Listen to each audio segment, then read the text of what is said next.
Hey, Jay Clark here with continuing on with our project KX250, and we're going to finish adding on parts to this project, all with bolt-on parts that all have a good purpose to them, and we're going to get started on that right now. If you're riding regularly and racing regularly, one of the common things to happen is to crash, and having stronger bars helps prevent damage or ending your day. So putting twin walls on the KX250 is one of our objectives here. To do so, you need to have oversized bar mounts, larger bar mounts, and you can replace the stock ones, put in the larger ones from Applied, or in this case we have some Renthal ones. You put those in and you can install your larger bars. We're running 997 bin, which is basically the same as the stock bin, or 971 bin. So we'll use those with the Renthal grips and bar mounts. One of the first things we like to do when we have a new bike is to put radiator braces and works connection. It sucks having to buy radiators, but also ending your day motoing. A good crash can wipe out a radiator. Having some radiator braces can help prolong that and give you some strength there to where it won't just tear the radiator completely off. Works connection also has a clutch perch, which is kind of the standard of the clutch perch world and has been a mainstay for a long time. Good lever pull, running the A lever, which is a lever that they offer, which is good with the Henson clutch and for the KX. Also, they have the ARC front brake lever, which is new for 2013. There is a new mount, so your old levers won't fit the current KX. So you'll need to have a new lever in your toolbox if you want to have an extra there. Throttle tubes on everything previous to 2013 on the Cowies, the throttle tube was vulcanized to the grip. So you had to buy a grip, and then you'd have to either buy aluminum or aftermarket throttle tube. With 2013, you can actually remove the stock grip. So the Motion Pro throttle tube is a real good one. If you need to do that on your older models, on the new model, you can simply cut off the stock grip and install your grips just as you normally would any other bike. Being able to run at a little higher temperatures and not boil over in the starting line is important. CV4 has a high pressure radiator cap which allows you to do that. Okay, so working with Dunlop, of course, I get my choice of tires here, and the new Geomax MX51 front is what comes stock in this bike, but we're trying the 90/90 size, which gives it a little larger footprint.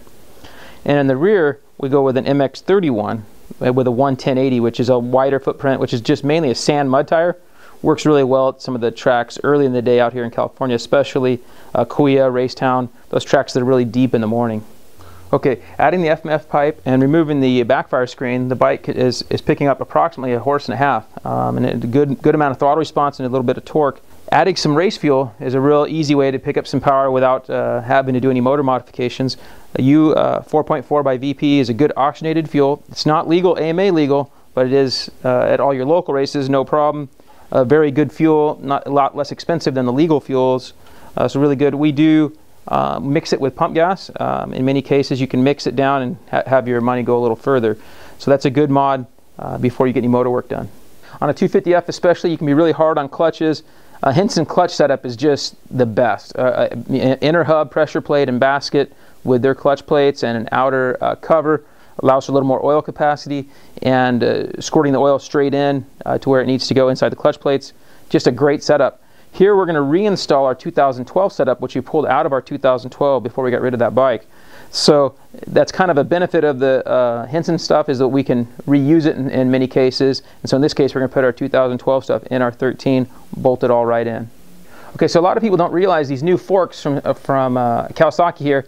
They're single side forks. You got to spring one side. You also have the added benefit of adjusting the preload right here. So this is just like adjusting the rear spring on your shock.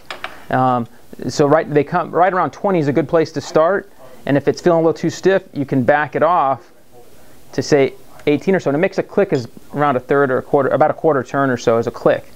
And it seems like there's around 30, 32 clicks. And so right now this one's out at like 21, 22 out right now. So it gets us a good place to start, and it's a pretty good little adjustment that a lot of people aren't familiar with. Okay, now a little bit of a bling and luxury item is titanium foot pegs.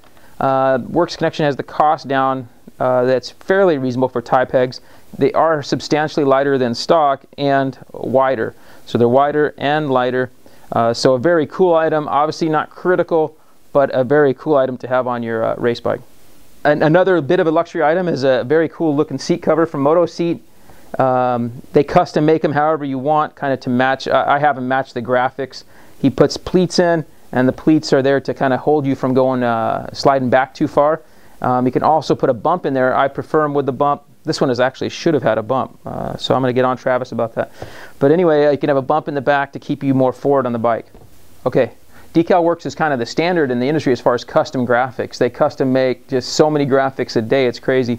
And they can make whatever you want. You can put your name on there, you can make them pink, purple, whatever you want, they'll make them.